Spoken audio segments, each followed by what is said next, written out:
very good morning to you, dear listener, and welcome to Perspectives, a current affairs discussion program on Agate Radio 95.5 Star FM, Makudi, Benue State. This morning on Perspectives, our discussion shall focus on giving hope to the vulnerable at Christmas. The festive season is here, and we're already gearing up in the mood for the celebration of Christmas. As we prepare to celebrate Christmas, how are the vulnerable groups comprising orphans, widows, and Benue hosting a number of IDPs? How can we give them hope during this period to also have a sense of what it feels to celebrate Christmas? Especially at the time economic hardship is biting in the country, there is austerity. These are the issues we shall try to find a bearing, have a discussion on this edition of Perspectives, the extent to which, as members of the society, we can offer hope to the vulnerable. I have been joined here in the studio by three discussants who will share thoughts with us on this subject matter, having been working with these vulnerable groups in diverse ways. First, Mrs. Queen Ame is a program manager of Kaha Women and Children Development Organization. Welcome to Perspectives, Mrs. Ame. Good to have you join us. Thank you, Mr. Nat. We also have a volunteer with the International Organization for Migration on Camp Coordination and Camp Management, Mrs. Rhoda Tachio. Welcome to Perspectives, Madam. Thank you, Mr. Nat. Good morning. Of course, the Executive Director, Angels of Light and Honey Foundation, a civil society organization, Ambassador Gabriela Nezan is also a guest with us on the program. Good to have you join us, Madam. Thank you so much. I am Nathaniel Nongu, welcoming you to this Wednesday edition of the program. And if this may be your first time tuning into Perspectives, kindly be informed that it is audience participatory, usually broadcast between 9 and 11 a.m. on Monday, Wednesday, and Friday. And at 10 o'clock, we allow you, the listener, to call in to share thoughts with us on the subject we are discussing. You can do so later at 10 o'clock by reaching us on the number 0814-335-9292. Meanwhile, you can also participate by sending an SMS or WhatsApp message to the number 0912-699-9404. The number for SMS and WhatsApp once again is 0912-699-9404. You may log on to our website on www.agateradio.tv.com to listen to us and access other content of Agate Radio as well. We're available on Radio Garden and on social media platforms where our content is streaming. You can also download the Agate Radio and TV app from Google Play Store, which avails you the platforms of the radio online, of course, the television, and the newspaper. These are the platforms through which you can be a part of the discussion. I'd like to begin with you, Mrs. Ame. When we talk about vulnerable categories of persons, who are the most vulnerable that easily come to mind? Okay, thank you so much for this. We'll see the elderly. And again, for me, I'll be adding the women, because these are the populations that are part of the vulnerable groups. All right. Mrs. Tachio, would you like to chip in a word on what categories of persons constitute the vulnerable in the society? Yes, thank you, Mr. Nat. When we talk about the vulnerable, she has mentioned them, but I want to add the widows. Widows are also among the vulnerables. Thank you. All right. And Mrs. Nezan, also give us your thoughts. Working with the vulnerable, categorize them. Let's have a basis before we dive into our discussion proper. Okay, thank you, Nat. The vulnerable entails you are helpless.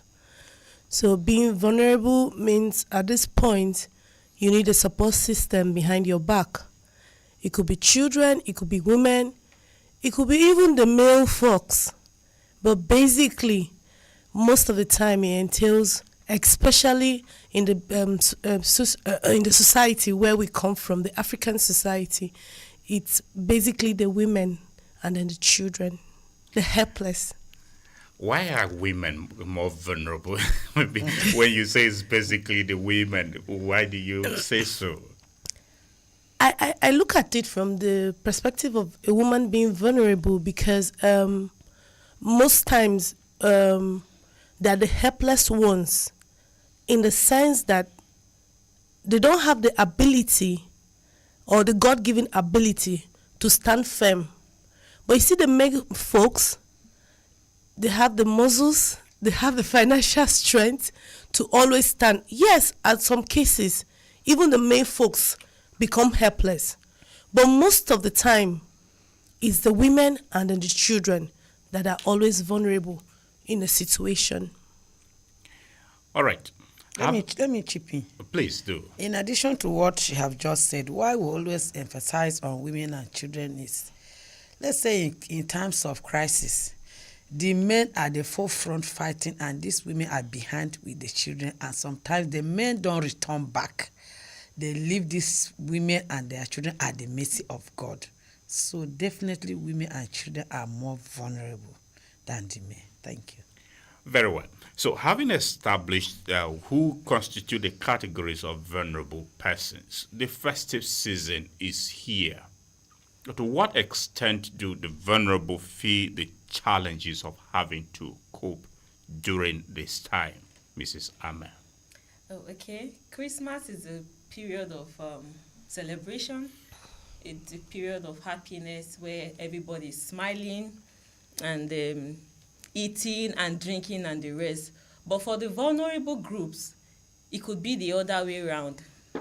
It could be that it's a time where they tend to remember all their pains, all their grievings, because they may not have enough to eat, enough to drink, or even people to come around them. But however, in this period, it also brings hope to them. It also brings, it's a period that, yes, that can bring joy also to them. They see the hope in the future.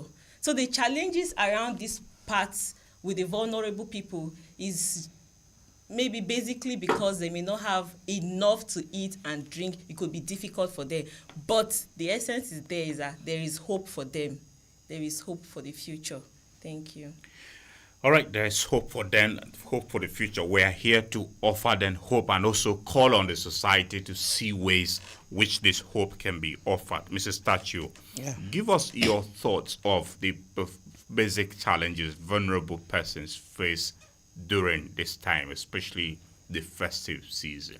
Okay, thank you, Mr. Nat. The basic challenges they face is food. These people on a good day, even not being in this Christmas period, they hardly afford 1 square meal. Talk more of being in this celebration period and expecting to have a special meal. You have not been getting ordinary meal. Talk more of having a very special meal during this period. So these are most of their challenges. Well, I cannot limit it to food alone. Even clothing, they have run from, most of these people are being displaced from their comfort zone. And while running, they didn't come out with anything. Their hopes depend on partners who comes to the camp to assist them. And without these partners, they are helpless. They cannot do anything on their own. So even non-food items is part of their challenges. Thank you. Okay, Mrs. Nezan, give us your own understanding of working with these vulnerable categories of persons. What challenges are predominant with them, especially during this time of the festive season? Let me take you a step backward. Christmas can be defined as a season of love, a season of fresh friendship, a season of support, a season of embracing each other. So in this period, it's so special. I don't think there's any other period in the whole wide world where a celebration is celebrated like this massively. Whether you're a Christian, whether you're a Muslim, a Hindu, or whatever. So this period is so special that the whole wide world bows to somebody who is called Jesus Christ, who was born today, who was born on the 25th. It's fixed actually on the 25th of December of every year. Every year, there's this huge celebration all over the world. Now, back to your question. The vulnerables at this moment don't have that special ability or to support themselves in the sense that most of the time, like Madam Rhoda said earlier on, she said these vulnerable are people that came out from war or they are displaced, and they came out empty-handed. Now they don't have shelter, they don't have food, talk more of clothes. So in this season of Christmas, which Christmas can be defined as a season of love, season of appreciation, what do you have to give to them? What do you have to embrace and then give to them as a show of appreciation of the humanitarian space? Since it's a season of love, it has to be shown. There has to be an interchange, and then this interchange, because you are not vulnerable, you are not helpless, you have excess. Let me use the word excess. Although even if you don't have excess, if you have two, you divide it into two and give it to the helpless. Thank you. All right, Mrs. Salmon, how can we as a society give hope to the vulnerable during this Christmas period? Okay, we can give hope in so many ways. You must not have the money, or you must not have everything for you to give hope to the vulnerable. Like we said, the vulnerables are people that need support. And this support can come in so many ways. Let's say for number one, the first help we can render is emotional help, emotional support, where you talk to these people, work on their psyche, because they are already down mentally. They are feeling so many things are already going on in their heads. So their psychology or their mindset about certain things have been tampered with. So the first thing we could do at this moment is offering or rendering emotional help or support to these people. Then another way we can show help or to the vulnerable, it's by giving them gifts. If you have the food, you could give them. You must not have the food in the whole world before you give somebody. Like she said, if you have two, you can divide and give somebody. This is a way we can render help to the vulnerable. Then another part is advocating for their rights. These people are in the camp. They also need people to speak on their behalf. They need people to talk on their behalf. We individuals may not have, but by the time we advocate for them and the government gets to hear or philanthropists get to hear that there's this kind of persons in the camp or there's this kind of vulnerable people in this part of the community, because not all of them lives in the camp. Some are in the host community. Some are in a place where you do not even know. Even on the street, you find vulnerable people in the streets. Even the widows she mentioned, not all of them you can see in the camp. There are widows all over. So we could also advocate for their rights, and we could also speak on their behalf, talk to people to assist them. Even if you don't have to give, by the time you talk to somebody that have, you give. It's also a way of helping them and giving them hope for them to also celebrate and enjoy the Christmas season. Thank you. I love the passion in you when you talk about advocating for the rights of the vulnerable. Already, this platform of the program provides us the opportunity to do that. Mrs. Tachio, you work as a volunteer with the International Organization for Migration, Camp Coordination and Camp Management. Help us understand the extent to which people who are in the categories of IDPs, how they are coping during this time, and how the support system could be better provided for them. Thank you, Mr. Nat. I'm so glad to be here because I am the IDP's voice. and I felt we are already here. I'm already here with them. When we talk about IDP, we are talking about people who are traumatized, just as she have said. People who need psychological support and many other things. When you go to the camp, the life you see there, it brings you down also emotionally. Because what you think is not valued in your home is valued there. Let's take, for example, we thank the executive governor of Benue State. He has brought smiles on the faces of the IDPs. We appreciate him for that, and SEMA at large. They have done very well. Before IOM came in, they have been there for them, and they are the one that support IOM to come and then assist them also in taking care of the IDPs. IOM has come and brought relief for them by making shelters for them. Before now, if you go to the camp where they live, they use mosquito nets to make tents which they live inside. And you can imagine in this period, somebody living in a mosquito net, the type of cold they will be feeling. But now IOM now made shelters for them and moved them to a mega camp where they are living. Yes, IOM don't provide food, but Benue State government has been working very hard to make sure food reach them. But as I have told you from the beginning, these people have run from their home without anything. They don't have any means of taking care of themselves.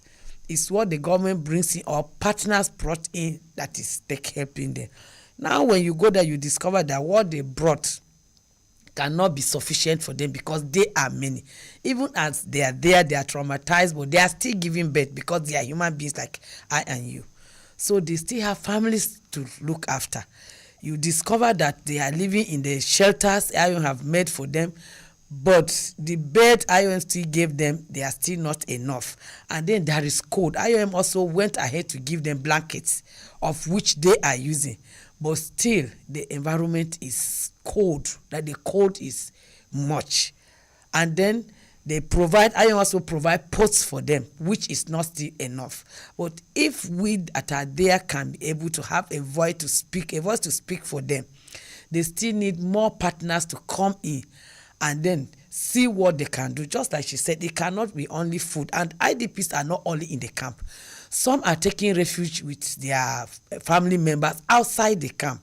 Some have gone to primary schools where it's not a government-recognized camp and no one goes there to take care of them. So they are all over the town and they are in daily needs of, if you have two shirts, maybe your shirt is old, you don't like it, the neck is cracked. Yes, there's somebody out there in the camp that needs that shirt. There is a food you don't want to eat, or you have eaten too much, you don't want it again. Somebody is there that needs it. So these are the basic needs that this IDP has. In fact, they really want to see or speak to them. When you walk into the camp, the moment they ring bell, they want to hear. Even if you don't bring anything, speak to them, listen to their cries, give them hope, let them know that life does not end here. Tomorrow will be better. They should hold on to their faith. Thank you. This program must be timely because we are already speaking to give these people hope. Not just the IDPs in the camps, but any other person in a vulnerable situation outside the camp environment as well. Mrs. Neza, let me have your thoughts on what ways the society can support the vulnerable, particularly during this festive season, to offer them a sense of hope. Thank you, Nat. First and foremost, we'll say that since this period is a period of love, and I think love conquers every other thing. Yeah. Love conquers fear, love conquers hatred, bitterness, emotional breakdown, mentally, psychologically. Love covers everything. As a matter of fact, just a word of affirmation changes the whole system, how you feel, how you look at the picture or a picture of a thing. So in this period, I want to urge people that are not vulnerable, the humanitarian space. Everybody is in the humanitarian space. you and I, you don't have to have massively before you say you're in the humanitarian space. We want you to go and reach out to the helpless, the vulnerable, by giving them food, giving them clothing, giving them shelter, giving them hope, giving them water. Water is very important. As little as that liquid looks white and you think it's free, some people out there that are looking for water, just water to drink. And I believe that there's something called nature. Once you give out to them, nature supports you also back. It's like back to back. The whole scenario is back to back, So I want you to reach out to them through giving them a sense of belonging. Don't allow the vulnerable feel that they don't have a sense of belonging. Give them back their dignity. Give them back hope for a better future. Of course, you can also go through skills acquisition, empowerment, by teaching them how to bake, teaching them how to sew, teaching them. You can even, I can't teach, but okay, can you have the equipment like sewing machines, hand dryers, hair dryers, etc., etc. You know what you need. Like someone said earlier while we're talking, the person said, as a human being, Madam Thatcher specifically, she said, a human being, you know what you need. So if you know what you need, what does your neighbor that is vulnerable, what does she need? What does he need? Because if you know what you need, that means you know what your neighbor needs. So I want you to know what you need, and because you know what you need, you should reach out and get to the vulnerable and give them also what they need, because it's similar, it's vice versa. Thank you. All right. Mrs. Ame, I am wondering whether your organizations under the civil society umbrella and BengoNet or other humanitarian actors have got a special coordination for vulnerable persons at this time in Benue State. Is there anything like that? Yes. Even though we've been doing it before now, for this season we'll still have plans of visiting the vulnerable, especially the IDP camp. There we'll go to celebrate the Christmas with them and share relief materials. And plans are also on ground to visit the elderly. Most at times we feel the elderly people does not need support again. They are old, so we should keep them aside. But Okaha women and children are working towards visiting the elderly home and see how we can give them hope and see how we can give them support and see how we can also make them smile in this Christmas season. Everybody is supposed to be happy, regardless whether you are vulnerable, whether you are not vulnerable. We are all supposed to be happy. So plans are on ground to do this, to make the IDPs and other vulnerable groups happy. Thank you. All right. Mrs. Tacho, help us know if IOM is on camp coordination and camp management. What is the special arrangement they may be doing at this time to strengthen the hope of the IDPs to celebrate Christmas with dignity? Thank you, Mr. Nat. IOM has already done much on concerning the Christmas period. Before they went on break, they celebrated the IDP by giving them a token. They opened an account for them and gave us the Christmas. This was done in November because they did it early because they have to travel back for Christmas.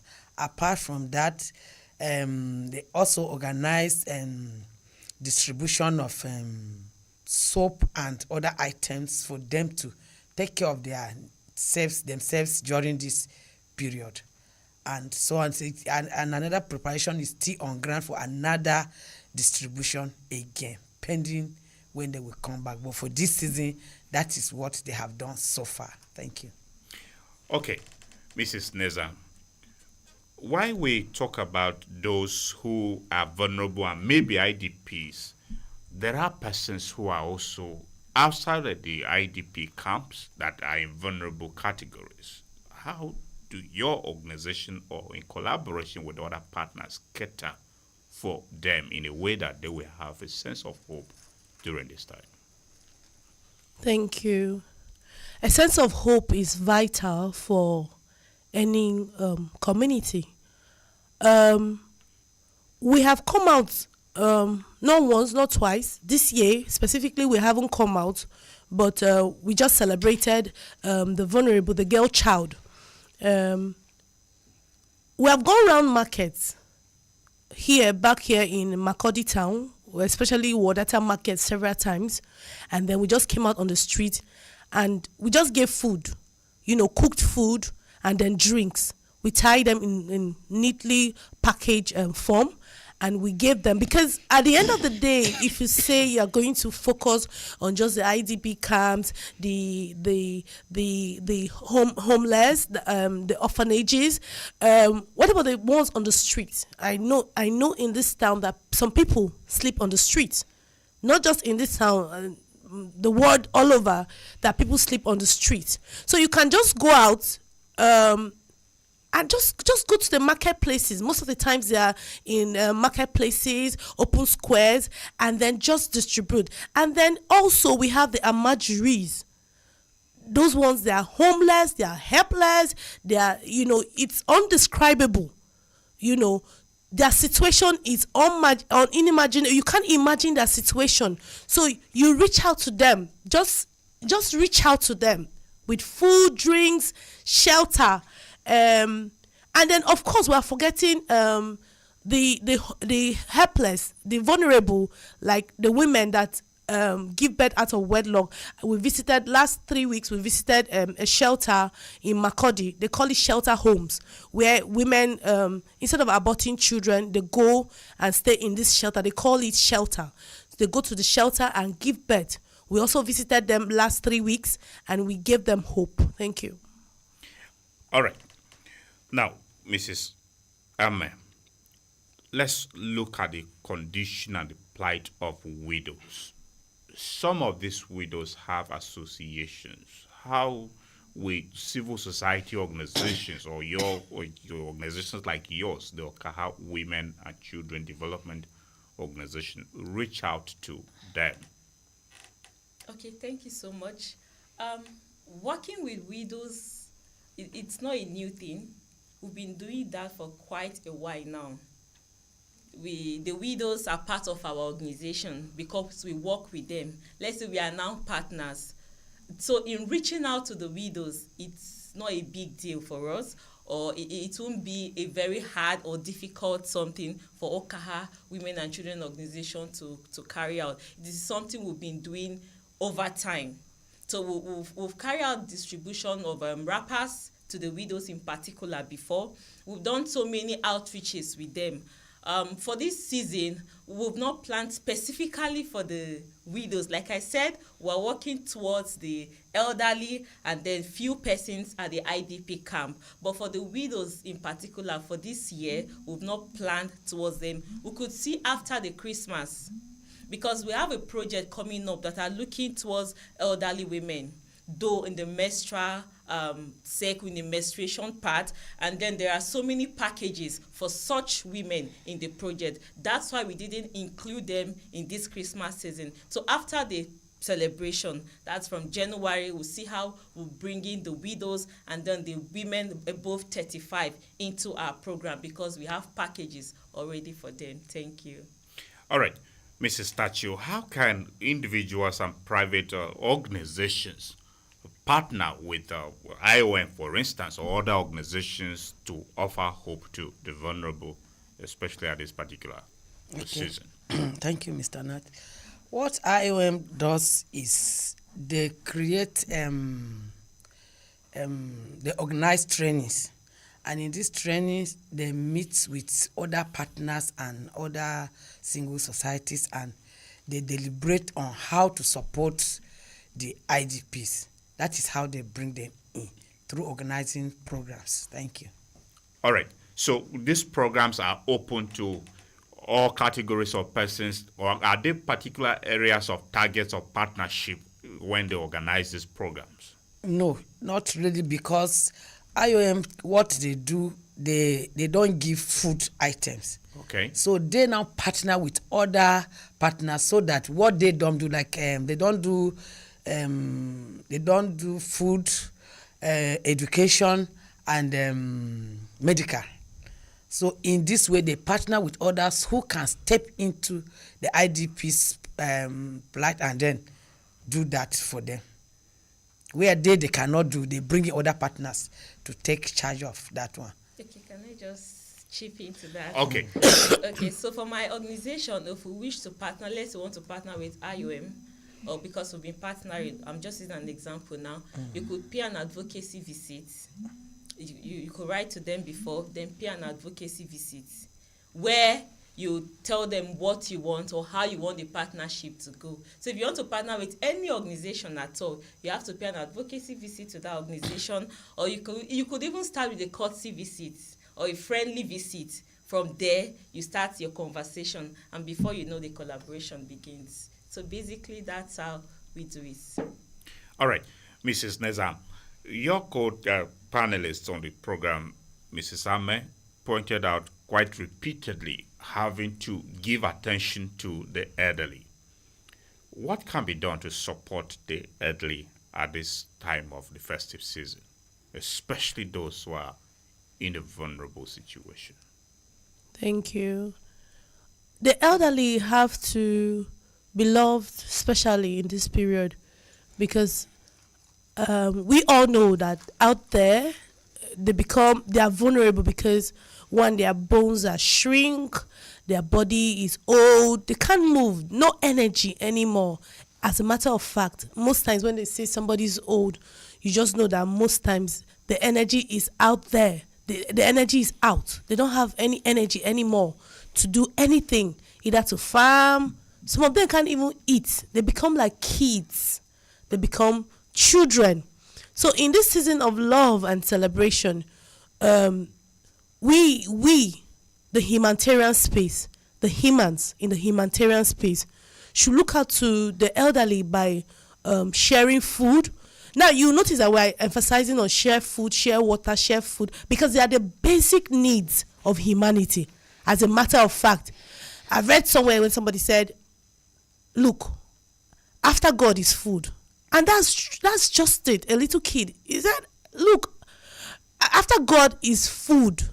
I met a very fat child, and he said, after God is food. And I agree totally that after God is food, because if you don't eat, how will you walk? If you don't eat, how will you survive? It's as equal as death. So we want to emphasize elderly homes here in Benue State, and then you can look out also in the neighboring states that how you can reach out. The family have abandoned them, but because of circumstances beyond their control, they're not able to come back and care for them. So they are left in the elderly homes for upkeep. So you reach out to them and support the homes so that the homes can support their needs and then their upkeep. All right. Thank you. Let me chip in concerning the elderly. Okay. We are talking about the elderly. Actually, they are among the people that need help. For example, there was a distribution IOM did on the women at the age of menstruation, and that triggered a problem in the IDP camps. The elderly came to me and said, does it mean because we stop menstruating, we will not bath or wash our clothes, that we're always being neglected? Each time they come, they say 35 years, 35 years down. So does it mean them that they are 35 years above, they don't need those things? So they need much attention. I don't know whether we are going to the issue of people with special needs. We have not come to that, but I hope we'll talk about that. Absolutely. Because we have them among us, and they also need to be shown love. Thank you. All right. Now, when you, Mrs. Nezan, when you mentioned after God is food, it reminded me of a quote I read somewhere that for some persons, God appeared to them only in form of a loaf of bread. Yeah, right? yeah. So, do we have this situation in the camps that for some, IDPs, the appearance of God to them is in form of food or a loaf of bread, bread in quote, Mrs. Tacho? God appearing to them by himself or through people? Yes, for some, the appearance of God to them is in form of a loaf of bread. Yeah. Right? Yeah. Do we have this situation? It's just a kind of a proverb. Or, Like if they see Yeah. food, they see God. I'm talking about that. yes. In fact, IDPs, when they see food, they have seen God come down That's right. from heaven. That's right. In fact, no matter how, when we're talking about food, people hearing we think we're talking about carrying bags of rice, bag of meat. No, IDP, sometimes when you queue them up, what some individual brought, it will be like one cup of rice. It goes a long way. They will tell you when I come to and say, oh, mommy, do you know that had it been that cup of rice didn't come, we were to sleep with hunger. It got to a point whereby regularly they go to the people's farm, cut cassava leaf, boil and eat with their children to survive. So that food, in fact, is God that comes down to the IDPs. Yeah. It's at that level. So we are not talking about people carrying bags of things to the camp. No. One bag of rice, mudu. In fact, I know a foundation that came and was giving them half mudu, one mudu. They queue up, just few of them, because there are many. You can't get all, but they feel that at least we know they are, even as talking about vulnerable, we have people who are more vulnerable than others. In that case, hence we manage the camp, we coordinate it, we know what is happening, we know such people, we can identify them and give it to them. Hence, they cannot even stand up. She mentioned something, there are some aged people that they cannot even stand up from where they are lying down. Some have issues that they are crawling, like the people with special needs I was talking about. So when such come, you choose them and then you bless them, because others have the skill, the strength to go out and hustle and come back to the camp. But we have some that cannot do that. So that food, in quote, is God that comes down to them. Thank you. Let me add. Yes. Let me add. Yes, I agree totally that when you see food, you see God.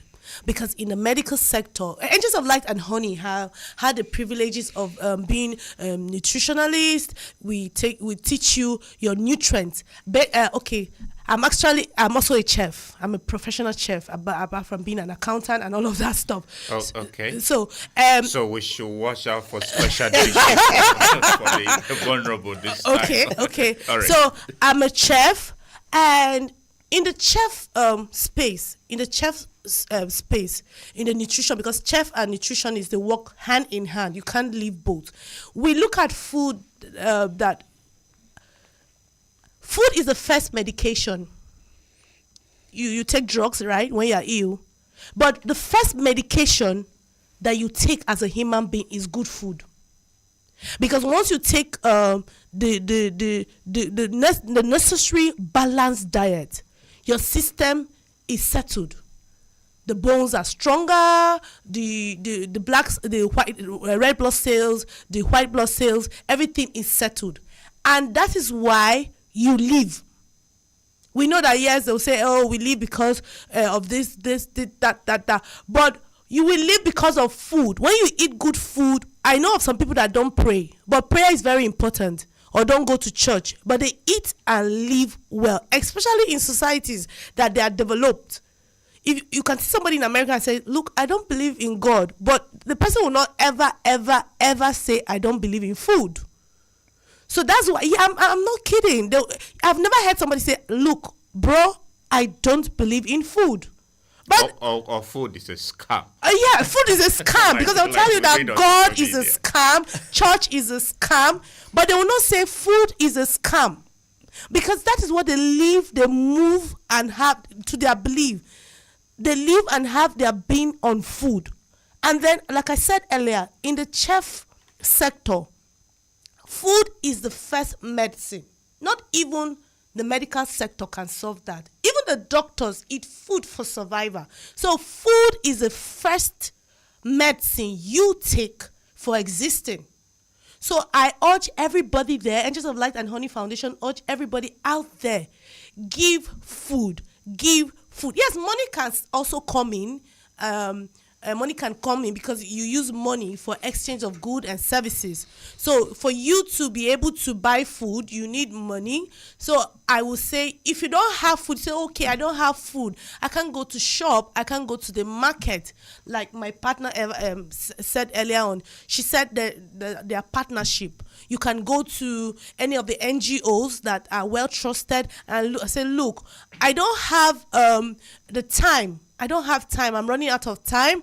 But take this 500,000, take this 1 million, take this 10,000, take this 5,000. And then that 5,000, you say, okay, a meal. How much is a plate of meal? Let's leave it at most 1,000, because you need water, you need a drink to spread a balanced diet. So you say, okay, we would have left it at 500, but that's not a balanced diet, to be honest. So with the economy how it is, you say, okay, 5 people, 5,000. So 1, 2, 3, 4, 5, that's 5,000. So you say, okay, I'm going to feed 5,000, 5 people in the camp, 5,000. And then it will go a long way. And I think because of the humanitarian space, how they have come a long way in managing the humans, the 5,000, it may seem small to you, but because they have been in the deal for long, they are able to manage this money that you look that is very, very small. Like Madam Thatcher earlier said, she said some people cook cassava leaf for lunch, for breakfast, for dinner. So that 5,000, 10,000, 500,000, 1 million you are giving to is going to cancel the boiling of cassava leaf, yes, for lunch. And I bet you the amazing part, whether you like it or not, whether you call God a scam or you don't call him a scam, he's going to pay you back 100-fold. I also believe in God. I believe in him totally. Yes, and you sound like you believe Yes, in I him. believe in God, because without him, there's no existence. So as a Christian or whatever religion you are, like we said earlier on, food is God. So after God is food. So if you know that food is God, why not go and reach out to them and give the food to them so that the boiling of whatever is cancelled and you are repaid 100-fold. As a matter of fact, even if you're not repaid directly, somehow, like I'm a Christian, they'll say to the 5th generation, to the 4th generation, you will inherit the blessings. So by the time you reach out, the blessings are seated there waiting for manifestation. So the time of manifestation is coming. And then the people that say God is a scammer, they also believe in the law of karma. I've never heard that anybody say the law of karma is fake. No. I've never heard. So that means the law of karma exists. So if you feed the vulnerable, if you support them, if you are the support system, if you are their backbone, the law of karma waits to manifest. I've met very wealthy people that they said, look, the money doesn't mean anything, because at your sick bed, what do you need? And these vulnerable people, their prayers are more powerful than even the most powerful pastor or reverend father or the most religious person on earth. That's how I look at the whole scenario. Just a blessing from the vulnerable takes you a long way. A long way. So I encourage the society to come out, even if it's just a chicken. We're encouraging you. Show love. Thank you. I think when you live with your Christian, you an evangelist or prophetess or something. I can accept the prophetess. Yeah, I can accept the prophetess. Prophetess for the vulnerable. I also want to say something. All right. You see, when we come to the aspect of Christianity, even when Jesus was preaching, teaching, Yes, food was part of his teaching. That's right. You understand that? Yeah. So that is another way of reaching out to the vulnerable, reaching out to the needy. It must not, in fact, another thing I want to say again, some people may be asking, as we are saying, reaching out to the IDPs, how do they go about it? It's very simple. You go to SEMA F office, you tell tell them what you want to do to the IDP, your mission. You will collect the permit from them. They will give you a permit letter with their letter headed, and then you take it. They have their staff on the camp. You go there, you go to the camp, meet the camp commander, and then you hand over the letter to him, and that is all. Whatever you want to do with IDP, hence you have specified it to the ES of SEMA, it is done. So people should not sit back and say, how do we go about it? It's very simple. You go to SEMA, you collect their permit, you go to the camps. We have about 10 camps within Benue State. You can go to any of them. Now they have moved 3 camps to the mega camp where IOM built shelters for them. 3 camps are in one place. You can go there, you do your distribution. No matter how little, don't underrate what you are giving out. Because the Bible says it's more blessed to give than to receive.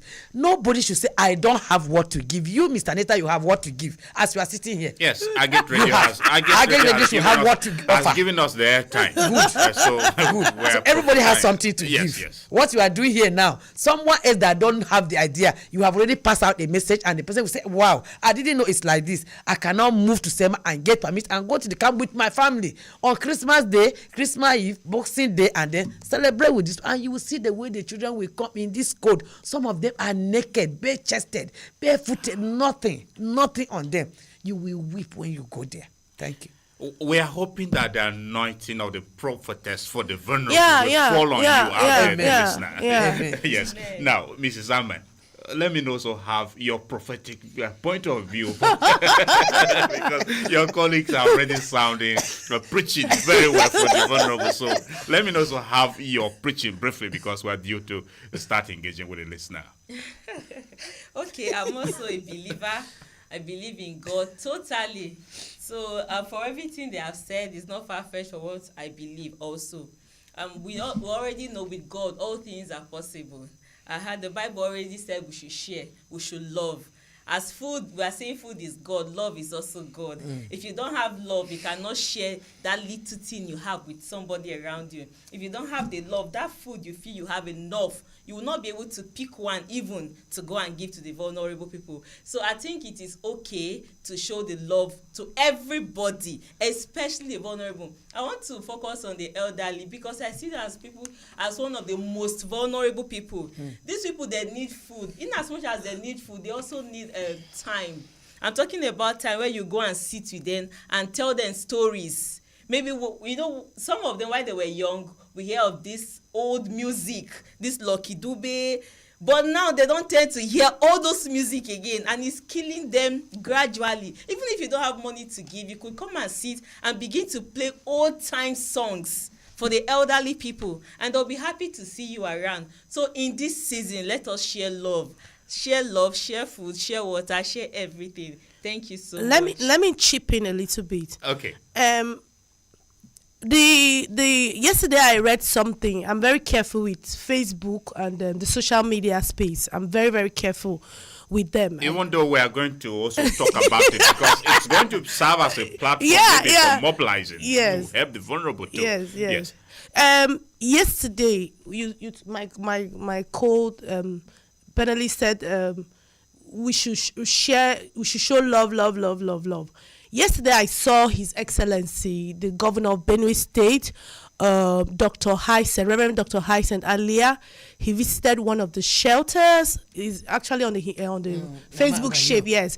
Then he visited Mama Bayo. He visited. There's another orphanage he visited, and he bought them 2 pairs of shoes, 2 pairs of clothes, 2 pairs of everything they needed. There's also going to be a Christmas party, which I also read, but like I told you earlier on, I'm very, very careful with the Facebook space or the media space, although they are very good. The positive side is very good, but the negative side, you also be very careful. So he visited, but now I'm coming into the point I'm trying to say is, why do you leave everything for the government? We leave everything for the government. IDP government. Everything government. And let me tell you that some people have just the whole room for their wardrobe. And their clothes they have not used for decades. They have shoes they have not used for decades. They just love the idea of, let me open a whole room and there's a wardrobe and there's shoes, there's room for shoes, room for handbags, and I bet you just have 2 legs to wear just a shoe. You can't. It's not possible for you to say, okay, I'm going to wear the whole shoes that I have at a stretch. Women are guilty. Government, don't leave the whole pain on the body. It's not possible. It's not possible. And then I want to also stress on the fact that let's not look at just, you can do community service. I can just come out and say, okay, I live in so place, I have water, and then I'll bring my borehole out and then say, okay, from 6 to 10 o'clock in the morning, everybody come and fetch water. And that's amazing, because if you don't drink water, you can't live, because water is another medicine. If you can't drink water, you can't live. So you do community service. I didn't want to leave that part out. You do community service and don't leave the government. Oh, all about the government. The government did this, the government did that. What have you, the pothole on your street that people are driving and passing, what have you done to that potholes? Those boys on the street that are repairing the pothole, when you are passing, did you drop a bottle of water? Oh, right. You say a bottle of water. Did you drop a bottle of pure water? They're also vulnerable. So please, I encourage community development should be encouraged in the society. All right. We're due to start taking calls, but that will be after this breather. Please stay with us. We'll be back shortly.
Welcome back from that short break, dear listener. And if you are just joining us, you are listening to Perspectives on iGate Radio 95.5 Star FM, Makurdi, Benue State. This morning, our discussion is focused on giving hope to the vulnerable at Christmas.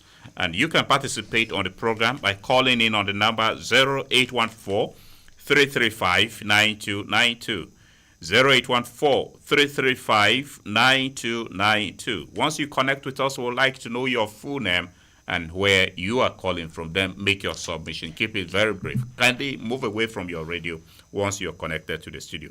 You may also send us an SMS to 0912-699-9404. The number once again is 0912-699-9404. That line is also available on WhatsApp. Good morning and welcome to Perspectives. Good morning, Nat. Thank you for joining us. Yeah, good morning, guests in the studio. Thank you. It's the voice of Mark Anwangbin, the father from Tuhaga, Goloko Gom. Thank you, Mark. Hello? Go ahead, Mark. We are listening to you. Thank you so much for the opportunity. You know, this season we are looking ahead of celebrating it. I think it's the season of showing love to our loved ones. So just in the studio, I think they say the Lord, due to the situation of this our country, most especially people living in the IDP camp. I think they have said it all. It's just an addition for what they are saying. Because since they are mentioning food today, I think they said everything. We, the masses and the government, we need to give necessary support for these people living in IDP camp, most especially in food items.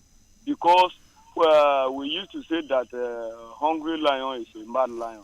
And whenever somebody is hungry, he or she will never have a better mind to respond to you in any aspect of life. and the situation of their living places, I think the government should go ahead and support them, because when you are going out on in a daily time and you are facing a challenge or you have something that is puzzling your mind, but when you enter your room and you have a comfortable place to sleep and you will sleep there and think about what you are facing, you will feel better. So they should look onto this issue of making sure that they provide them some little mattresses. And as the guest in the studio was saying, there are some items in our various homes that we are not valuing them again. Let's go ahead and take it. Make we no look it common. Take it and give them to the IDP. And I think maybe one of them will have a joyful ride on what you are not even expecting to use it. All right. Thank you, Mark. Hello? Thank you very much. On the issue of the bank account, I think whenever government is intending to give something to IDP people, it should go ahead and give direct to the account and make sure that every household have a bank account so that what belongs to them will go direct to them. Thank you. Thank you. Thanks for calling. We appreciate you. All right. We appreciate your sub. 0814-335-9292. Hello. Good morning. Good morning. Good morning. Welcome. Thank you. This is the voice of Isaac, a.k.a. Toziki, calling from Aganto Gate. The name is who? Isaac, a.k.a. Toziki, calling from Aganto Gate. Isaac, say or save? Say TSC. Okay, Isaac, go ahead. Yeah. This issue is an interesting topic to discuss. Thank you. Because most especially our people, chief, when I was growing up, I'm up to 40-something years now. I know these people are very good people that do hospitalize people, give arms to people. They were like any chief man that see a visitor or see somebody in need, they do give. But I wonder how chief people now, they don't like giving. Like me, I live close to IDP camp. Some of them are not. Isaac, Yeah.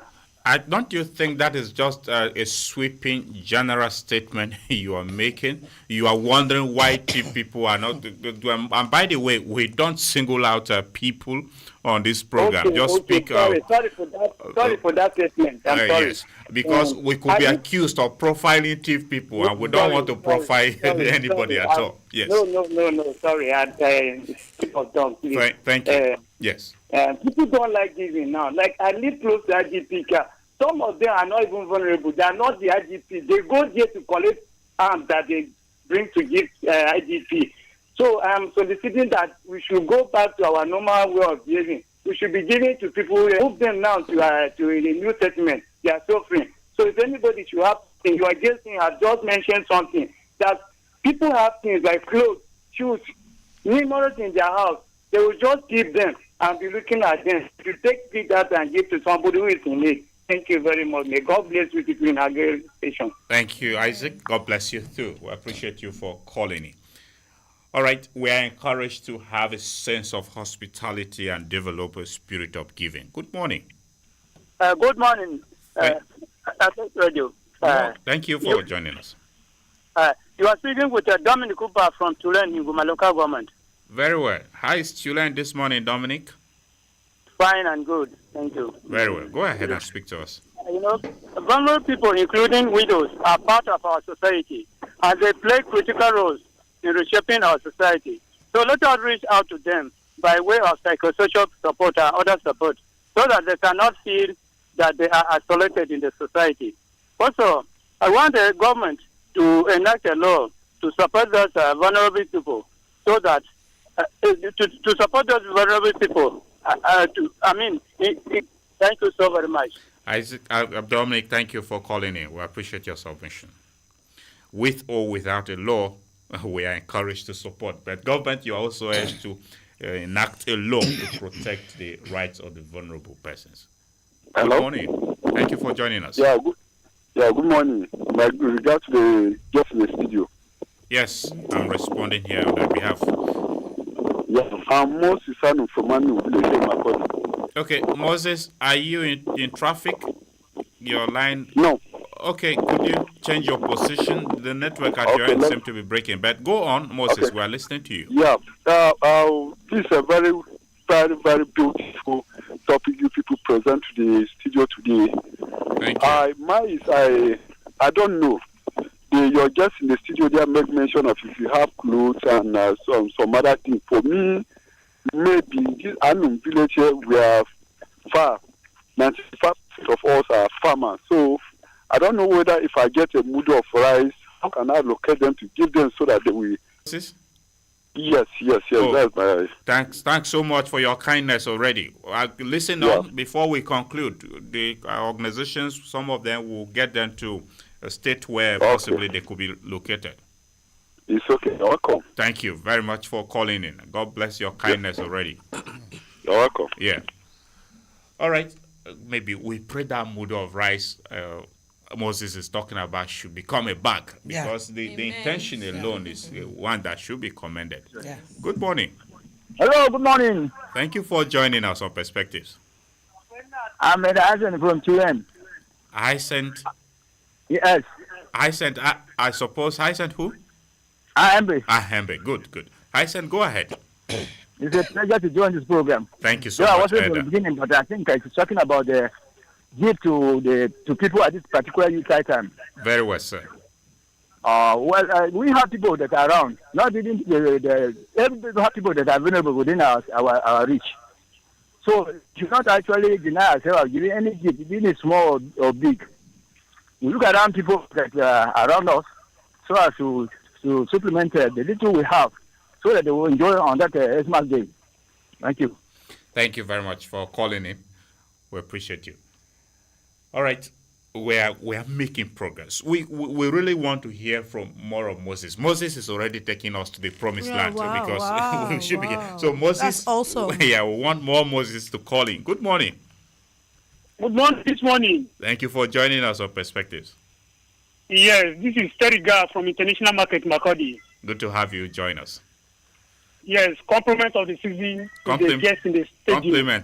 Compliments. Yes, concerning the issue on the ground, for me, I look at it that the only gift that the people in the IDP camp or the less privileged will get it for this season, I think, is for more especially for the people in the IDP camp. The government should facilitate their returning to their ancestral home. I think that should be the best gift.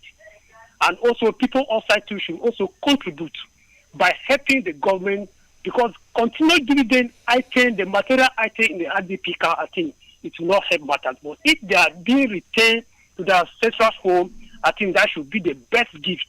Because the best gift that God gives us this period of time that we are being celebrating is by Him giving us the only belonging son. Okay. So government should also give them to return them to their ancestral home. Thank you so much. Okay, Terry, before you go, why that may be done by government? Don't you think in the immediate to give them a sense of hope, they don't deserve to be supported at this time until they are resettled?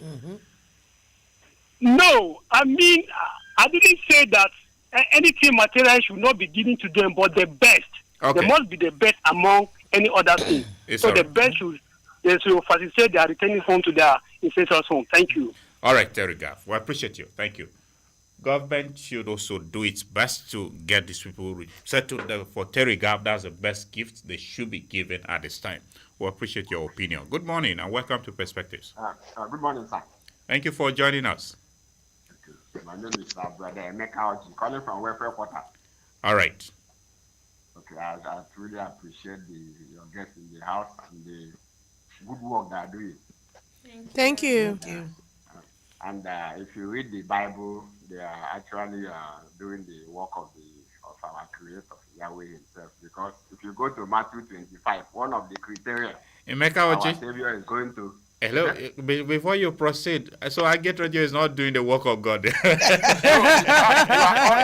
Without you, now I wouldn't know that they are there. Okay, all right. Okay, thank you. So give us our compliments. Is that right, Emeka? Go ahead.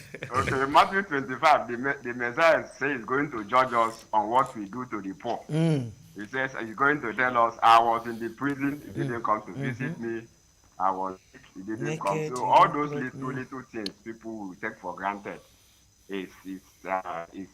government balances a lot. Just like one of the speakers has said that whatever we do, there is a reward for it.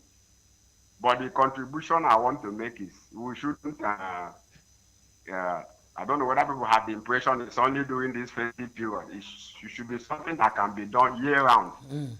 And the organization, my own town's meeting, what we do when we resume our meeting by February, we normally, one of the first things we do is to contribute something and give to the orphanage. Just on our own, we do that. So people don't need to wait the festive period. Any time, any moment, it can be done. That's my own contribution. Then there's something that was mentioned that set an alarm on my part. We from the east, we have these baby factories that are all over the place. So what there's a place they call delivery or something like that. Emeka, the network at your end is breaking, and we are really interested in your concluding points. But could you change your position? Can you hear me now? Yes, we can hear you. Go on. I said one of the speakers mentioned something about young ladies who are taking without being married, going to deliver in a place. Yes. We from the east, we have this problem of baby factories, where such children may be sold for other nefarious activities. I hope something like that is not taking place where she mentioned, if she can remember, mentioned something about going to a place, I don't know what she called, I've forgotten the name. Shelter. Shelter. So I hope such a place is not used for nefarious activities. They should look into it. If you go to such places, yes, it's good to visit and do something, but it should be looked into. All right. Thank you so much. Emeka Oji, thank you. I appreciate you for calling in. Thank you. All right. So, like we mentioned, that we like to hear more Moses calling on this program. Moses from Anu said, he's touched by the program and would like to support with a model of rice. So, let's also have people call in and also offer such gesture if they have the capacity to do so. Good morning, sir. Morning to you. Thank you for joining us. This is Utua Isaac. Thank you, Isaac. From Anchia. All right. Tejime Goma. Very well. Go on. The vulnerable are the people who lack, which I would say, share and use a little what you have with them. Though this should not deviate from what it means. Thank you, sir. Okay, thank you, Isaac. We should share with those who are in a vulnerable situation, Isaac says. So we appreciate you for calling in. Good morning. Hello, good morning. Oh, you're on, but we can barely hear you. The number to connect with us once again is 0814-335-9292. The SMS line is 0912-699-9404. Good morning. Hello. Good morning. Good morning. Thank you. Thank you for calling in. Yeah, my name is Justin Umile. I'm calling from behind Augustinian Institute. Good to have you join us, Justin Umile. Yeah, my regards to the discussants in the studio. Thank you. Yeah. Mine is an observation. Yes. Yes. In as much as we want to support those who are in need, I do not subscribe giving to them items that are needless or unwanted. We should give to them what we will also accept. Whatever that we want to give to them, let that thing be new. They should not be unwanted items. Yes, I also wish to add my voice to the last caller, the other caller who said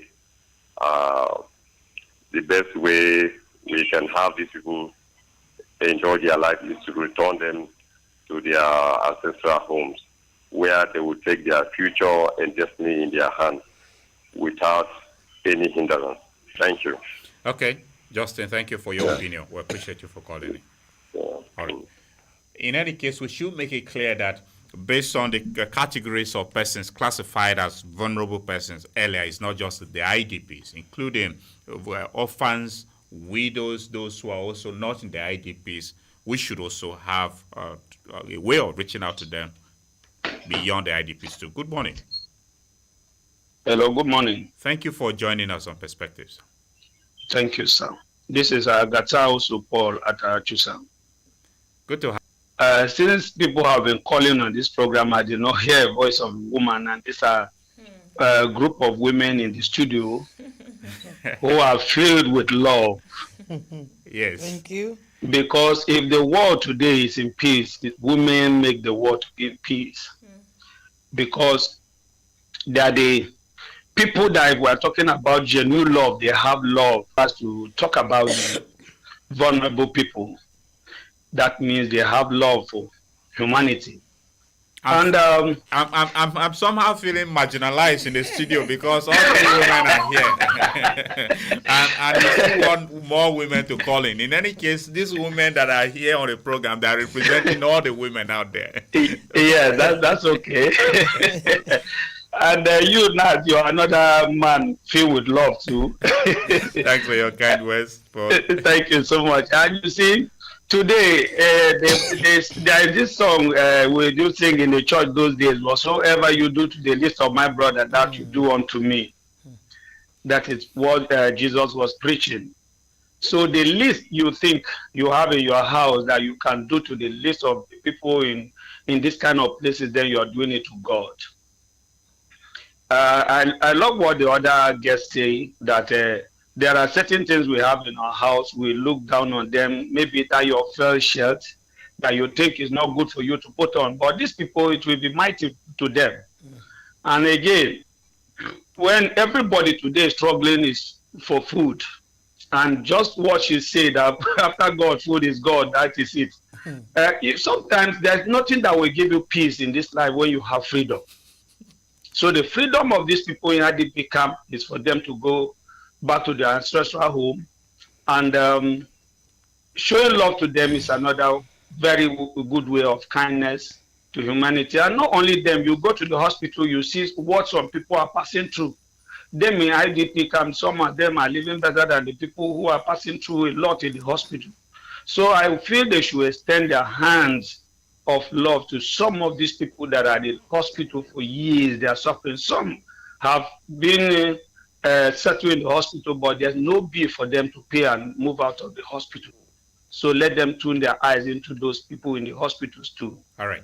Thank you so much. I appreciate them. Thank you very much. Thanks for calling. I also appreciate you. All right. So there are people who are bedridden in the hospital, and some even at homes, all in vulnerable situations that need assistance. Good morning. Welcome to Perspectives. Could you move away from your radio set? Good morning, sir. Morning. Kindly move away from your radio. Turn down its volume completely. Yeah. This is Mr. Fabian Yote calling from Uday. Fabian Yote. Thank you. How is Uday this morning? We thank God all is well. All right. You can see all the people are preparing towards Xmas. Good. That's cheering to hear. We appeal to the prominent people who can be able to at least give one or two things to the IDP camp to try their own best to reach to them. Because if you can go to that IDP camp, you witness that many of them are not even sleeping well. Because the house which they are sleeping on, they are not all that good. And some are not even sleeping on a good bed. So like now we are experiencing hammer time. Many of them are suffering one thing or the other. So those who can be able to offer, they should do their needful. So that God too can still at least double them what they actually have. Okay. On your part, is there support or you want to also offer? Yeah. Okay. Anyway, it appears you don't want to disclose it on air, but we believe you reach out to the IDPs. Thank you, Fabian. Yes, I am also affected, despite the fact that I'm not there with them. But I can even offer my little thing I can be able to do. It's all right. Thank you very much for calling in. Thank you, sir. Yes. That's very kind of Fabian. He says he's also in a vulnerable situation as an IDP, but he is better placed to support. That's fine. That's what we encourage. Yes, Mr. Nathaniel, good morning. Good morning. Welcome to Perspectives. Igbudu Tenenge from Bisut. Igbudu Tenenge, thank you for joining us. Yes, I will equally want to conscientize most of us. We should know that this support we should be giving these vulnerable, we shouldn't limit it to only Christians.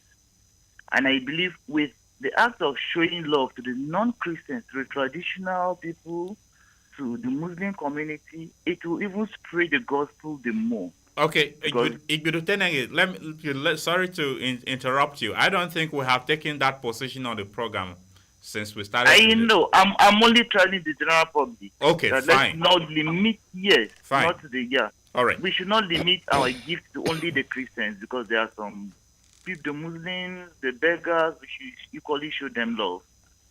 As for me, I know right now this is the best time for us to go for medical outreaches, and we're doing that in many communities. Even on Christmas Day, we'll still do more. So thank you for the program, and I greet the guests in the studio. We greet you too. Thank you for calling in. Yeah. Thank you. So we believe your medical outreach should be sustained. If, like you said, if you say you are calling from Bisut, if you're a medical personnel, fine. If there are persons who can also sponsor medical outreaches for people at this time, it's quite it will be commendable as well. Good morning. Hello, good morning. Oh, quite unfortunate. We're not able to hear your voice. You're on. The number to call in is 0814-335-9292. The SMS line is 0912-699-9404. Hello, good morning. Morning. Welcome to Perspectives. Yes, I'm Thomas Doyo. I'm calling from Manchester. Thomas Doyo, thank you for joining us. Yes, I appreciate people for the program people are doing. And there are some things that are challenging us here in this country. Like there's a news I just had this morning that happens in Boko. Suddenly a police station got fire and turned a lot of people to RDPs because they don't have a home. So I don't know whether this will have anything that at least they'll be able to reach these people so that I can be able to contribute a little to their case. Because just went out to just hear that your house got burned and all those things. Me, I just heard it on the news, but I feel a lot. I don't know how to reach anybody there. And if it's anything that they organize something that at least people will just contribute a little and reach those people that the police will just got burn their things down like that. It's touchful, it's painful. Oh, Thomas, that's quite an unfortunate incident. If it is true, we'll get to find out. Thank you for calling in. Could that be all from you? Thank you. Thank you very much for calling in. That's quite an unfortunate one. If it is true, it happened, and we hope succor or solace should come the way of those who are affected. Hello, good morning. Good morning. Good morning. Thank you for joining us. Thank you. My name is Mutun. The name is who? Hello? Hello? Yes, the My name is Mutun. Okay, Mutun who? Yes. Fiasse Mutun. Thank you for joining us. Which part of Makurdi? I'm calling from Benue State University, Makurdi. Very well. Go ahead. I want to sincerely appreciate your gift and for you for bringing up this very important topic, which is so touching. A lot of persons have said so many things. I just wanted to point out one thing. I want to say that we are all vulnerable. Yes, that is true. And there are persons who are testing vulnerability the more. This category of persons are those who are given the responsibility to take care of those who are vulnerable, and they are doing otherwise. That is not human, and that is not good. They will incur wrath because God does not want that. And the second category of these persons are those who even if they want to share, they must go with a camera. No, it is wrong. If you want to give something to the right hand, do not let the left hand to know what you are doing. These people should desist from that. If you want to give out silently and do not make noise about it. I think God will be more happier than you. Happy. God will even be happy on what you have done.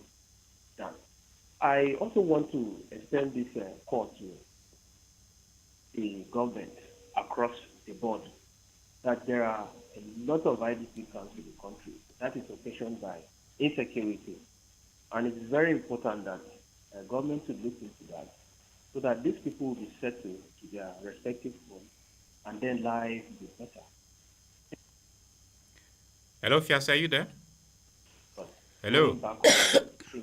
Okay, thank you. Fiasa, before you conclude, so is there something you want to give to the categories of vulnerable people silently? Maybe you... I've already told you, I don't blow trumpet. No. Anyway, thank you all the same. I would call on my own and not on air. All right. That is my home base. Thank you for calling. We appreciate you. Okay, so the essence of the program, like we said, is to mobilize and give hope to the vulnerable, and not just to blow trumpet. None of us have encouraged that, but sometimes this awareness could be necessitated to also steer someone to act, so not necessarily blowing trumpet. We appreciate your opinion all the same. All right, let's come back to you in the studio. You have listened to the reactions of the callers. Mrs. Ame, I start with you. To what extent do you think people key into the need to offer hope for the vulnerable from the submissions they have made so far? From the submission, from the calls, yes, it's so limiting, and I would say it's not their fault, but it could be because of the situation of the country. All vulnerable. There's nobody in this world that is not vulnerable. The only difference is some persons are more vulnerable than the others. And that's why we are focusing on the elderly, the orphans, people at the IDP camp, the widows. It's very hard. Somebody talked about, in as much as we want to gift people, vulnerable people, we should not give what we would not like. Maybe the things that are no longer good or good to see, you go and give them. So for us, you cannot be carry out an intervention and then causing harm in the process. So you want to show somebody love, and at the end you give somebody what is not worth giving. Don't misunderstand me. Give. There are some clothes you have, yes, that are good to give out. Please give. There are some that you see that this one is no longer okay. Let me not give this one out. So you cannot be showing love and at the end be causing another harm behind. So we should do this willingly and freely from our heart so that people receiving this gift also will see the love we are trying to show or portray. Thank you. All right. So that is established. Hello, good morning. It said people should give what is not good to the vulnerable. For example, we that are parents, you have children who overgrown their clothes, but the clothes are still good. Even we as adults. She made mention of women have wardrobe full of clothes. You were saying you are not part of it, but we have some men like you who have shoes, have clothes that they left in their wardrobe. They don't give anybody. These things are very good. They are nice things that you give somebody. In fact, it's as well as you went to Bendan Boutique and bought them, because they are still useful. They are not bad. So these are things we are talking about. Also, we have some things that we went and bought them. Reaching home, we don't like them, and we just dump them. We dump them somewhere, but someone out there needs it. So you get it, and then many things, we have many things in our homes like that we don't use. Many people are changing things in their houses at this time. Someone want to change our wardrobe. What you are changing is somebody's Christmas clothes, what to go and see the governor, where to go and present myself. I also have something to wear. So these are the things we are talking about. And I also want to chip in concerning the issue of the government making it possible for these people to go back. We have to give kudos to the governor of Benue State, His Excellency Dr. Hyacinth Eomemalia. He has been working tirelessly to see that these people return back to their ancestral homes. But the issue is not just for the government to stand up and say, go back. How is the security? This is what he's doing. He has gone to different, all the parts that are being affected by this crisis. He's having meetings, series of meetings with their chiefs to see that peace return That is why we are still talking about having IDPs in the camp. Not that the government is sleeping. I want to make it clear the air for that the government is not sleeping. All right. They also are working hard to see that peace return and they go back to their homes. All right, exactly what we want. We want the peace to return. The security should be guaranteed for these people to be resettled. Mrs. Nezan, one of the callers expressed worry that the shelter for the shelter for delivery, right? Raising children. I don't know if it is an orphanage arrangement, and the fears were genuine that they could be manipulated as baby factories. To what extent is that true? So as not to render more people vulnerable. Yeah. When you talk about shelter, they call it shelter. Yes. When you talk about shelter, vulnerable girls that have children out of wedlock or they are pregnant, their parents have sent them away because of the fear of the embarrassment, the society, that we can't stand our child being pregnant out of wedlock. Now, those vulnerable shelters, those shelters for the vulnerable are registered. They're registered with CAC. They're registered, under Benue State, you know Bengonet. Bengonet is a body that all the NGOs, including civil society shelters, are registered under. Then the shelters also register with Women Affairs, Ministry of Women Affairs. They work hand in hand. As a matter of fact, when you go to any shelter, one of the things you ask for registration. Where did you register? Because once they are registered with Women Affairs, it entails being registered with the government, the federal government, because they also register with Ministry of Health because they partner with each other. So any shelter you go to, the first thing you should ask, who are you registered with? Can we see the evidence of registration? Because they partner together. And if you're not comfortable in going to the shelters directly, you can also walk to Ministry of Health, Ministry of Women Affairs, and say, I want to feed or I want to support any shelter you have. And they will come out with a list of names of all the shelters that they have. Then when they come out, you now say, okay, I can partner with this, I can partner with this, I can partner with this. So no fears of going to a shelter that is, like he called it, a factory? Baby factory. Yes, you give an example of yes, what is baby happening. factory. And I think if I'm not out of point, for now, in the humanitarian space, I don't think in Benue State we have located any baby factory yet, because we are all on the watch out. Yeah. Yes, we are all on the watch out. Yes, in the east, yes, but for Benue State, no, because I want to still come back. Anyway, we may not be categorical on that because that is subject to investigation. So your clarification on that is clearly established. Yes. Let's just stay on that for now. Okay. Yes. So you just go, let me go back. You go and see where they have registered and then you pick. And then I want to emphasize on something that is troubling me. The vulnerable. If you are helpless and vulnerable and you just sit on people coming to help you, I don't think it's nice enough. It's not too nice.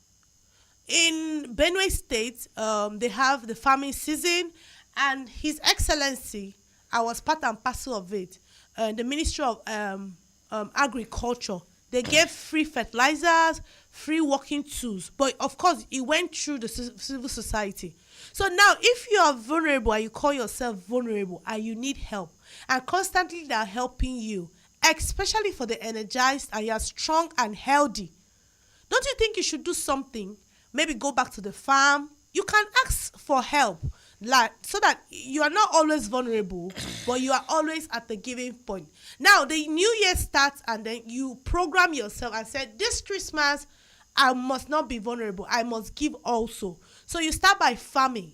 You get acquisition skills, and then you open your heart. You embrace a large of activities coming, and you're not selective. Oh, this one comes, I can't do it. That one comes, and you are so energized, full of energy. The only time you are fit is when to collect. Why not think about giving also? Why not think about, you have two hands, you have two legs.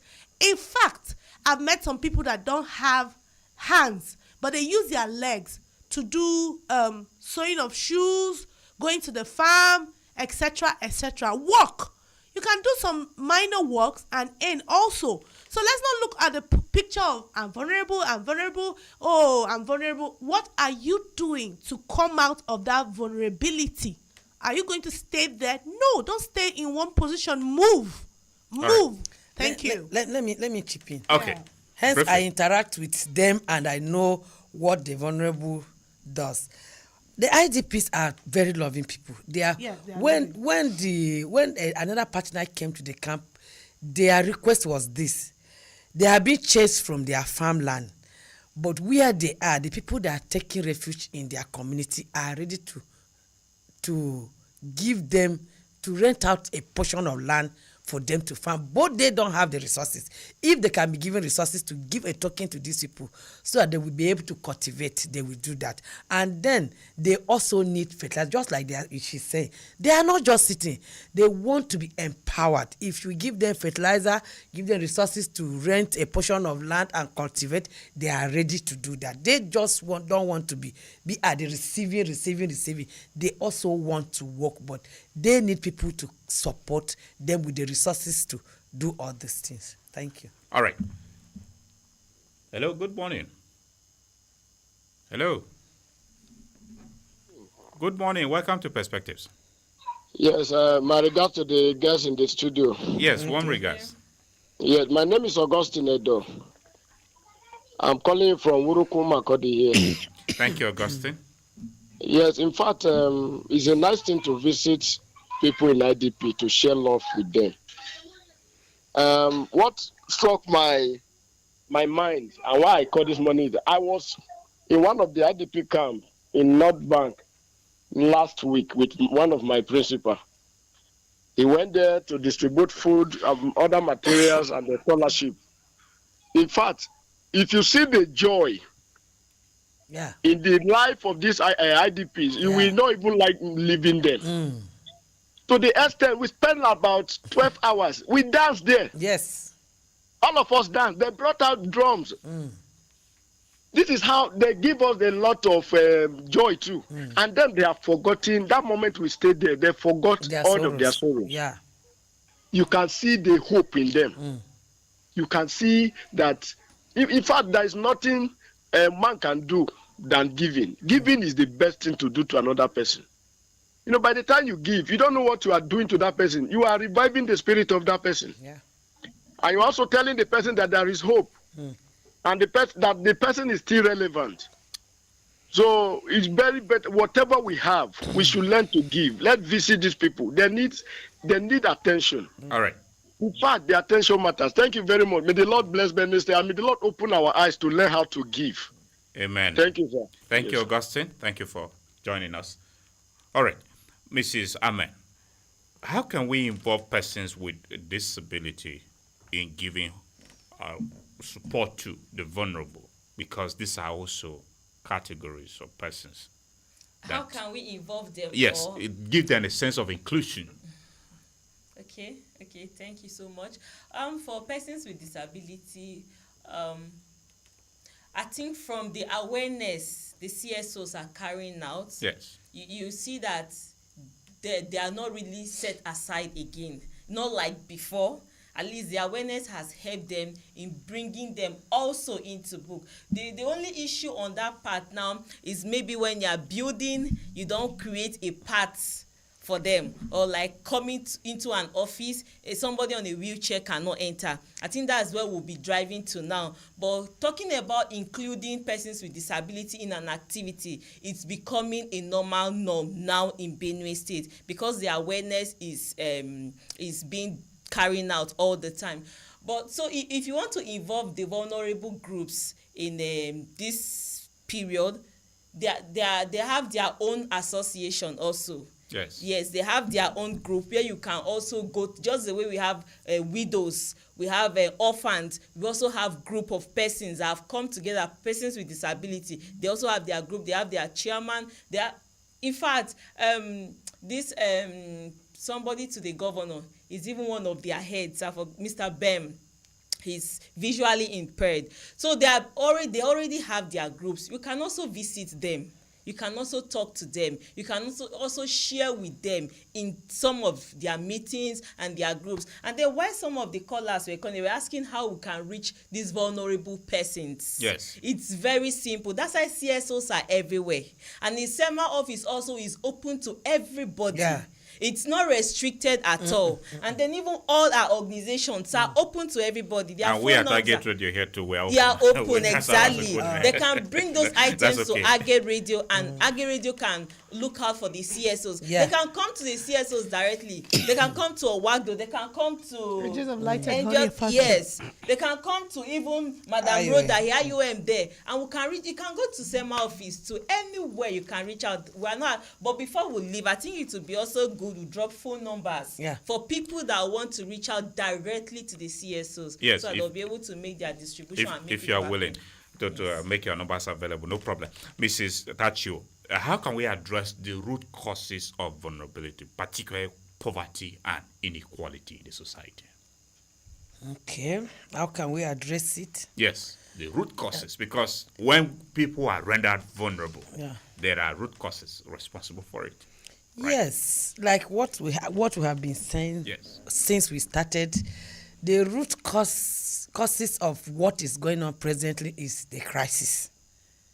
The crisis is part of what makes many of these people vulnerable. So if we can address the issue of insecurity in our local governments, I think it will also go a long way.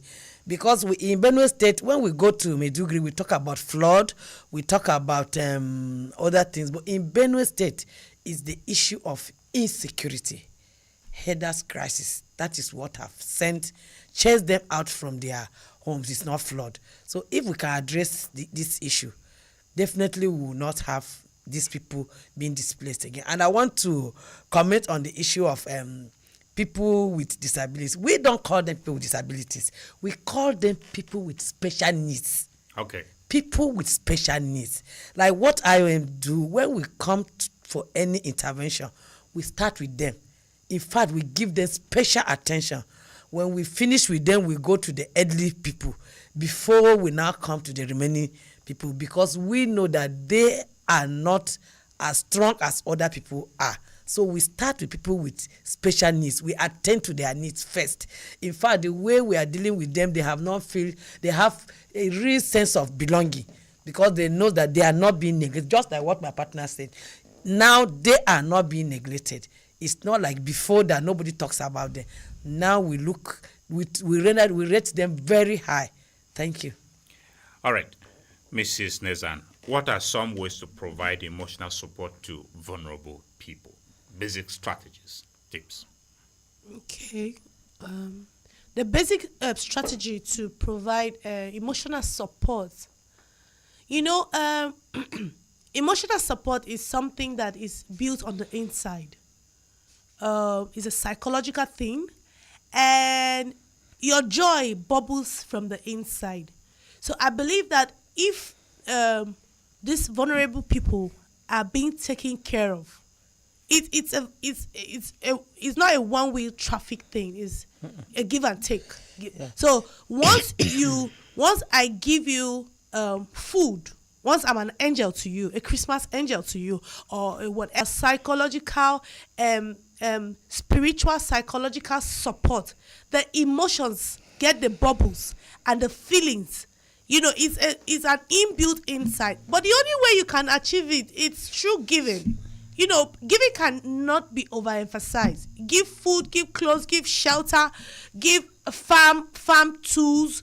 Embrace, open large arms to embrace, so that emotions, that ill-feeling emotions is brought back to life, to feel loved, respected, and honored.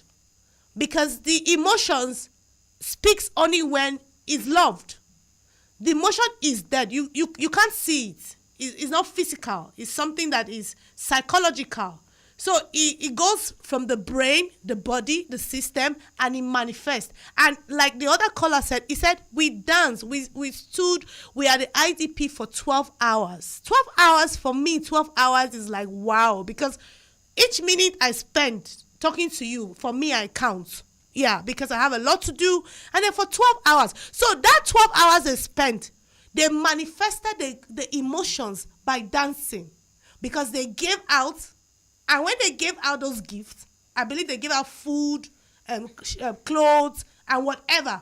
Those people manifested their emotions by dancing, and they joined in dancing. So the only way you can help for those emotions to be brought back to life is by giving. And what do you give? Food. And what is food? God.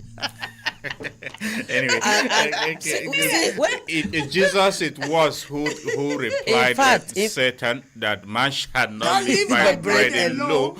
Therefore, if we are defining food to be purely God today, it's second. See, when we are talking about giving, yes. Do you know that these vulnerable hearts, they have, what will I say? Because they need people around them. Do you know that when you speak to them, when you listen to their complaints, even without you giving them anything, it gives them joy. Yeah. It gives them joy. Let them, once they see you, they should remember, let them come around you. Then you tell them, oh, sorry, we understand what you are going through. It's okay for them. You have sympathized with them. Sympathize with them. Encourage them. Talk, even when you walk away, they will even be asking you, are you coming back tomorrow? Yeah, you didn't give anything. Yeah. Your time, your words has already healed their broken heart. Is very important. So just a word would be an emotional strategy to very well, perfect. Yes. All right. That's anyway. I think we should be having more of these words coming from you and every one of us who should be involved in the process. Mrs. Ahmed, our time is no longer there. I will invite you to give your concluding thoughts and where people can also contact you to offer support, give hope to the vulnerable if they wish to partner with your organization. This is Agate Radio, corporate social responsibility for the vulnerable. Okay, for my final thought. Yes. Before I move into the vulnerable group, for we that are not very vulnerable, I wish to encourage that we please take care of ourselves. You know, this vulnerability, those persons that are in that state now, they didn't wish for it. Exactly. They didn't plan for it, and life happened. So if you feel you are not vulnerable now, I think you should pay attention to yourself also. You should have a special attention, pay attention to yourself so that you don't become vulnerable for people to now plan to help you. That is number one on that part. Then another thing I want to talk about is around the giving part. If you are giving, give freely. And it should come from the inside, just like the love we've been shouting and sharing. It should come from the within.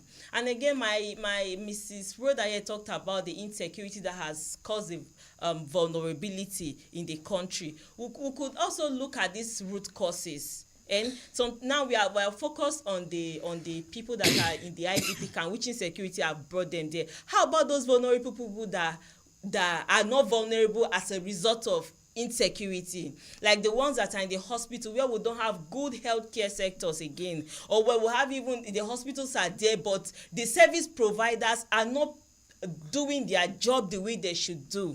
So I want to encourage that if you are in the hospital, if you are at home, if you are anywhere, you can offer something.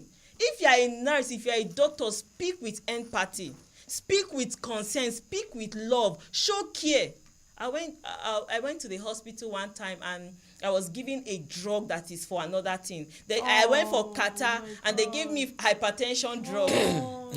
Don't call the hospital's name. No, I'm not calling. Yes. So when I got home and my husband saw the name and we're all shocked. If not that I was keen to go through the name, and then what is paining me, when I got back, instead of them to be sorry for what they have done, the nurses were not sorry. So this is my own case. How about people that are in a serious situation than me? And I'm coming to the hospital because I have a concern, isn't it? So as people are coming, be kind to them. In this season of Christmas, you don't need to do much. Just the words. Just like Madam Rhoda still said, if you say something to them, they'll be happy. All right. So where to reach you or your phone number? Okay, At all, because we don't compare people to give out their phone numbers, but if you are willing so that people may reach you for this is our corporate social responsibility to support your humanitarian works that you are doing for the people anyway. So if you are willing. Yes, I'm going to give the office number out. Okay. Yes, 080-3371-4318. Okay, you like to take it again, gently? Yes, 080-3371-4318. All right.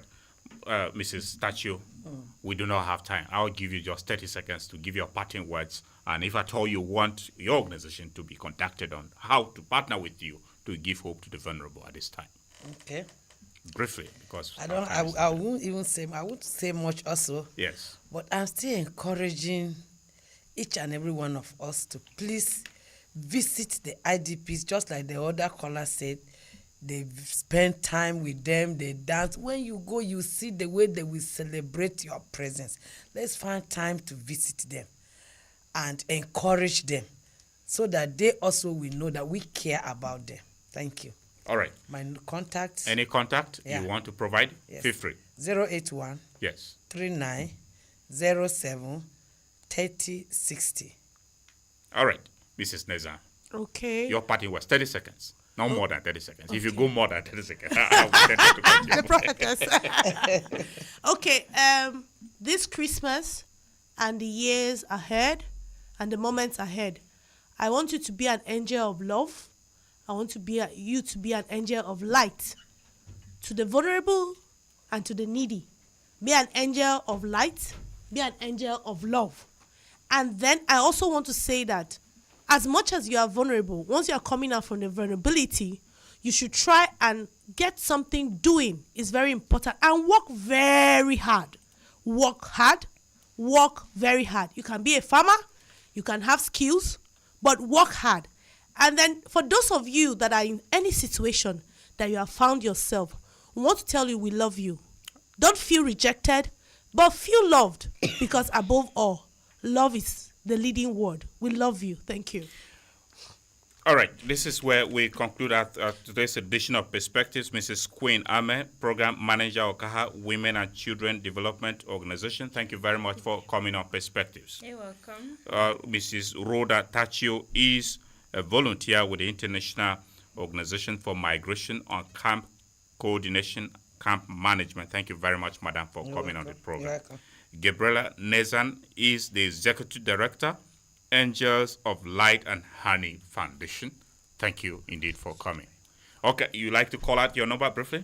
You forgot to do so? Okay, yeah, I actually forgot. Please. My phone number is, the office number is 080 3876 1452. 08038761452. Thank you so much. I'm grateful. Thank you very much for being a part of today's edition. I am Nathaniel Nongo. Join us on Friday for a fresh edition. Please, let's remember to offer hope and succor to the vulnerable at this time. God bless you and goodbye.